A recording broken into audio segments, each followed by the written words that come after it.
Hey everyone, welcome back to the channel. If you're new here, don't forget to subscribe and hit the bell icon for more amazing content. Today, we're diving deep into the 6th episode of Squid Game Season 2.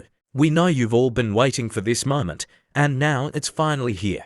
We're going to break down the key events, hidden details, and of course, the major twists that you might have missed. So, let's get into it. Episode 6 of Squid Game Season 2 begins with the next game taking place, and it is, as predicted, absolute chaos. Ji-hun watches numerous others killed from each door, completely powerless. However, even those behind the doors with the wrong numbers inside are also killed too, so there's no place to hide. The room is covered in blood, and as the game goes right down to the wire, Young-sik and his mum are separated when they need to pick 3 to go.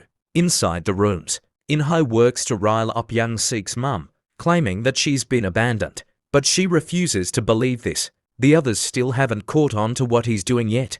Young-sik does survive, but it's definitely showing where the dividing lines are. Young-mi ends up killed, which shocks Hyunru, who's racked with pain. However, despite Myung-ji shutting the door and locking it, he did save everyone inside that room, so the morals of those inside are conflicted. It's clear that the idea here is to go down to 100 players, and they're going to keep going until they reach that point. The final round is absolutely harrowing as all these individuals we've followed race for the doors. So who ends up killed? Well, a whole bunch of individuals. But In-ho ends up killing someone inside the room with him and Young-bae, so they survive. As the numbers get dangerously low, Jun-ho flies a drone over the island searching for clues of the Squid Game HQ. However, he does find a strange trapdoor that could well be a crucial clue, so he decides to send the ground troops in to look in more detail. With an assault team in place, they head close to the trapdoor, but it's rigged with a booby trap and they end up blowing sky high.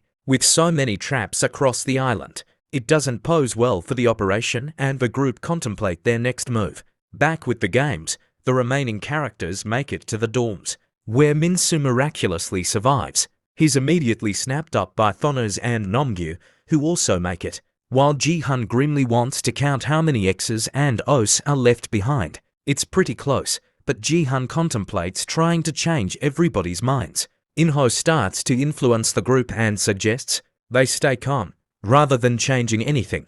When it comes down to the voting, some do change their minds, including Min-soo, who chooses not to proceed. It's super tense during the entire voting process, which goes all the way down to player 01. In-ho does, surprisingly, choose not to keep playing despite Young-bae worried and believing he won't. So naturally, they all go through to another round of voting since they're tied. The following day, the group are well and truly split between those who want to stay and those who want to leave, and they even end up on opposite sides of the dorms. This, of course, means there could be big hostilities that night, with the teams trying to sabotage the others into submission. In the middle of this, Thonos and Namgyu end up confronting Min-soo and bully him into trying to change his vote. Myung-ji shows in the bathroom and a big fight breaks out between them. Thonos chokes out Min-soo, but the latter gets the last laugh here. He happens to be holding a fork and he stabs Thonos in the neck. The same fork that Ji-hun had with his food, perhaps. So there you have it, guys, a quick breakdown of Squid Game Season 2. Episode 6. The stage is set, and it looks like things are about to get even more intense. Let me know your thoughts on this episode in the comments below.